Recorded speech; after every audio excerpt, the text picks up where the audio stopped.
Hello दोस्तों, आपका स्वागत है आपके अपने channel it's Venus official channel में। इस वीडियो में हम पढ़ेंगे प्राचीन भारत का इतिहास यानी कि बौद्ध धर्म के बारे में। तो वीडियो को अंत तक देखिएगा। अगर वीडियो अच्छी लगे तो अंत में वीडियो को लाइक और चैनल को सब्सक्राइब ज़रूर करिएगा। अगर वीडियो ना अच्छी लगे तो आप वीडियो को डिसलाइक भी कर सकते हैं। अंत में हम प्रीवियस ईयर क्वेश्चनों को भी हल करेंगे, उनको हल करके ज़रूर जाइएगा ताकि आपको पता चल सकेगा कि आपको कितना कुछ याद हुआ है। तो चलिए बिना बकवास किए वीडियो की शुरुआत करते हैं। बौद्ध धर्म के अगर संस्थापक की बात की जाए तो कौन से होते हैं? गौतम बुद्ध। इन्हें एशिया का ज्योतिपुंज यानी कि लाइट ऑफ एशिया भी कहा जाता है। गौतम बुद्ध का जन्म की अगर बात की जाए तो इनका जन्म 563 ईसा पूर्व हुआ था। कहाँ पर? कपिलवस्तु के लुम्बिनी नामक स्थान पर। याद रखिएगा, ये वेरी मोस्ट इम्पोर्टेंट क्वेश्चन है कि गौतम बुद्ध का जन्म कहाँ पर हुआ था। तो याद रखिएगा, लुम्बिनी नामक स्थान पर हुआ था।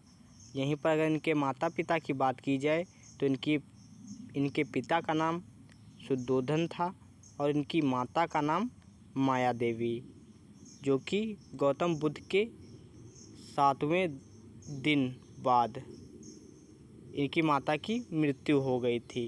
इनका लालन पालन इनकी सौतेली माँ प्रजापति गौतमी ने किया था।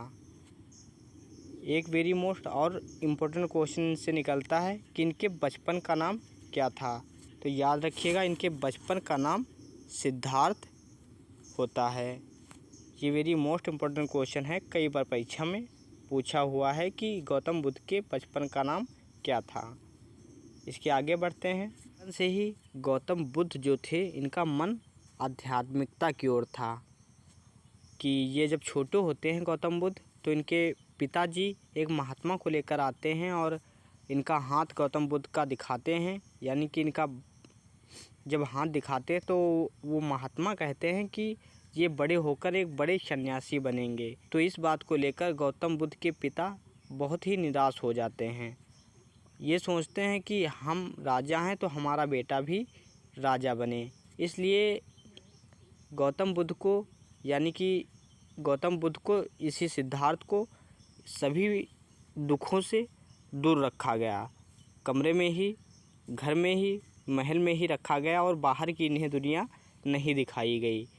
जिसमें ये बड़े होते हैं जब, तो इनकी 16 वर्ष की अवस्था में ही विवाह भी करा दिया जाता है और इनसे एक उत्पन्न संतान जो होती है उसका नाम क्या होता है? राहुल। जिससे इनका विवाह कराया जाता है उसका नाम क्या होता है? यशोधरा। कि एक दिन क्या होता है कि सिद्धार्थ अपने सारथी के साथ महल घूमने के लिए जब निकलते हैं तो वहाँ पर इन्होंने 4 अवस्थाओं को देखा। आदमियों की 4 अवस्थाओं को देखा। कौन कौन सी? एक तो बूढ़े व्यक्ति, एक बीमार व्यक्ति और एक शव और एक सन्यासी। तो ये चारों अवस्थाओं को देखकर अपने जब सारथी से पूछा कि ये इस बूढ़े व्यक्ति से जब देखकर इन्होंने सारथी से पूछा कि इन्हें क्या हो गया है, तो सारथी ने बताया कि ये बूढ़े हो गए हैं। हर एक इंसान को इस दुनिया में जो आया है उससे बूढ़ा एक दिन होना है। जब थोड़ा और आगे चलते हैं तो एक बीमार व्यक्ति दिखता है जो कि लेटा हुआ होता है। उसे देखकर फिर से पूछते हैं सारथी से कि इन्हें क्या हुआ है। तो फिर से सारथी कहते हैं कि ये एक बीमार हो गए हैं। आगे कुछ चलते हैं तो एक लाश देखने को मिलती है जो फिर सारथी से पूछते हैं कि इसे क्या हो गया है। तो ये सारथी कहते हैं कि ये अब मर चुका है। इंसान जो आया है इस दुनिया में, हर एक इंसान को एक दिन मरना है। और एक सन्यासी को आगे चलकर देखते हैं। मनुष्य की इन चारों अवस्थाओं को देखकर गौतम बुद्ध यानी कि सिद्धार्थ के मन में वैराग्य उत्पन्न हो जाता है। इसके बाद गौतम बुद्ध एक वैराग्य जीवन जीने का निर्णय लेते हैं। इसके आगे बढ़ते हैं। इसके बाद अब हम बात करते हैं गौतम बुद्ध के सांसारिक जीवन की। गौतम बुद्ध सांसारिक समस्याओं से व्यथित होकर सिद्धार्थ ने 29 वर्ष की उम्र में ही इन्होंने गृह त्याग दिया, और जिसे बौद्ध धर्म में क्या कहा जाता है, महानिष्कर्षण। याद रखिएगा, ये वेरी मोस्ट इम्पोर्टेंट क्वेश्चन है कि ये पूछ लिया जाता है कि गौतम बुद्ध के गृह त्याग को क्या कहा गया, तो याद रखिएगा महाविनिष्कर्षण कहा गया।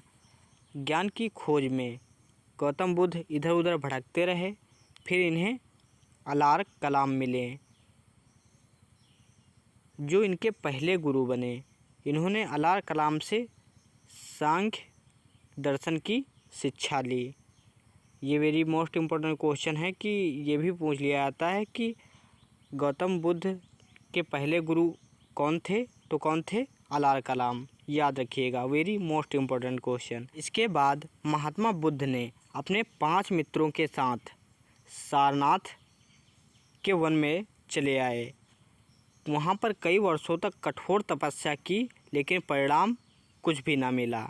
उसके बाद गौतम बुद्ध निराश होकर ज्ञान की प्राप्ति की खोज में ये कहाँ पर चले गए, गया चले गए।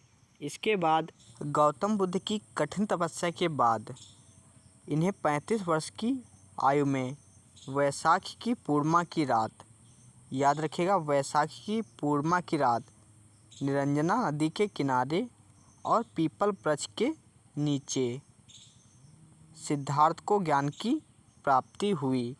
ये वेरी मोस्ट 2 क्वेश्चन बनते हैं कि गौतम बुद्ध को किस नदी के किनारे ज्ञान की प्राप्ति हुई थी, तो निरंजना नदी, याद रखिएगा।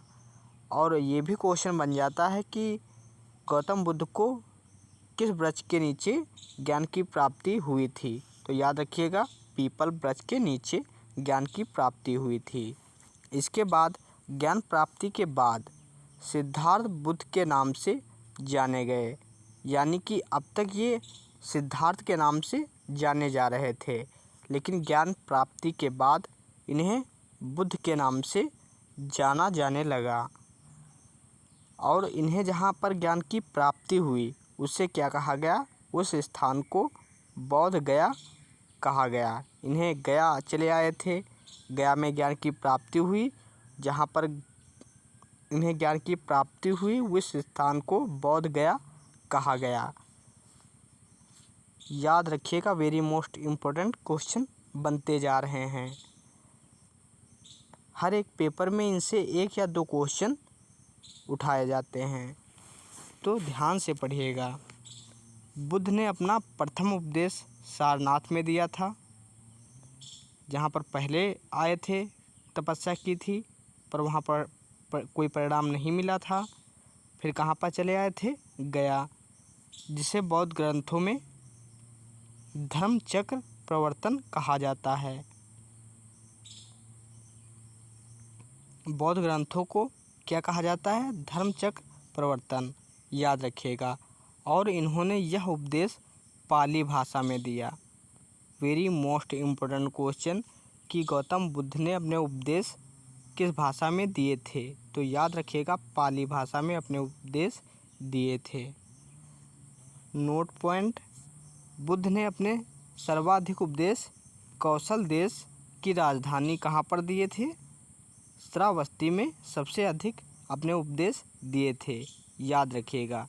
इसमें से वेरी मोस्ट इम्पोर्टेंट क्वेश्चन बन रहे हैं, इन्हें याद रखते चलिएगा, क्योंकि ये हर एक कॉम्पिटिटिव एग्ज़ाम में पूछे जाते हैं। इसके आगे महात्मा बुद्ध के प्रमुख अनुयायी थे बिम्बसार, प्रसेनजित, उदायन, और ये प्रमुख 3 अनुयायी रहे हैं गौतम बुद्ध के। बुद्ध के अनुयायियों को 2 भागों में विभाजित किया गया है, एक तो भिक्षुक और दूसरा उपासक। यानी कि भिक्षुक जो होते थे, बौद्ध धर्म का प्रचार प्रसार करने के लिए ये संन्यास को ग्रहण करते थे, यानी कि संन्यास को स्वीकार लेते थे।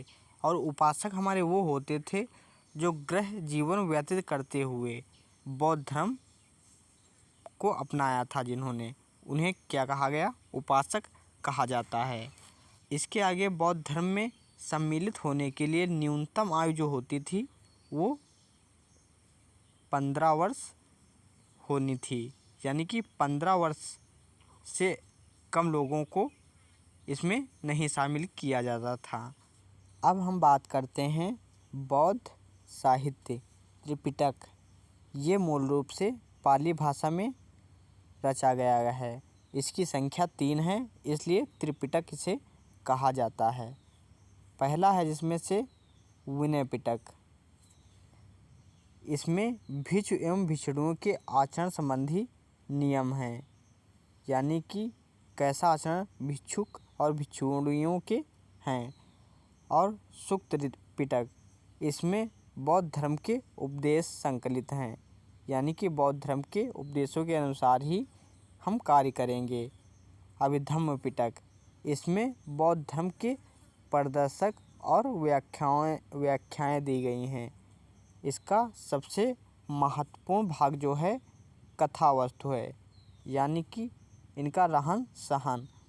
हम थोड़ा जल्दी कर रहे हैं क्योंकि डेटा नहीं बचेगा और वीडियो को शायद अपलोड ना कर सकें, इसलिए थोड़ा हम जल्दी किए दे रहे हैं इसके आगे। फिर जातक कथाएं, ये मूल रूप से पाली भाषा में रचे गए हैं। इनकी संख्या कितनी है? 549, याद रखिएगा। जातक कथाओं की संख्या कितनी है? 549। इसमें बुद्ध के पूर्व जन्मों की कथाएं हैं, याद रखिएगा, पूर्व जन्मों की कथाएं इसमें संकलित हैं। बुद्ध चरित्र, इसकी रचना संस्कृत भाषा में हुई है। अश्रुघोष द्वारा रचित यह एक महाकाव्य है, यानी कि इसे अश्रुघोष ने रचा है। इसमें बुद्ध का जीवन व्रत एक इनकी शिक्षाओं का वर्णन। इसे बौद्धों की रामायण कहा जाता है। बौद्धों की रामायण किसे कहा जाता है? बुद्ध चरित्र को, याद रखिएगा। धम्मपद, यह पाली भाषा में रचा गया है। इसे बौद्ध की गीता कहा जाता है। इसके बाद अब हम देख लेते हैं प्रीवियस ईयर क्वेश्चन। इसमें से हमारा पहला क्वेश्चन है, सांची का स्तूप का निर्माण किसने करवाया था? सांची का स्तूप सबसे बड़ा स्तूप रहा था हमारा, किसने करवाया था? अशोक ने। ऑप्शन सी इसका सही हो जाएगा। अगला क्वेश्चन है हमारा, अजंता और एलोरा की गुफाएं भारत के किस राज्य में स्थित हैं? तो कहाँ पर स्थित हैं? महाराष्ट्र। अगला क्वेश्चन है हमारा, किन्हें एशिया का प्रकाश भी कहा जाता है? लाइट ऑफ एशिया किसे कहा जाता है? गौतम बुद्ध, यानी कि ऑप्शन ए।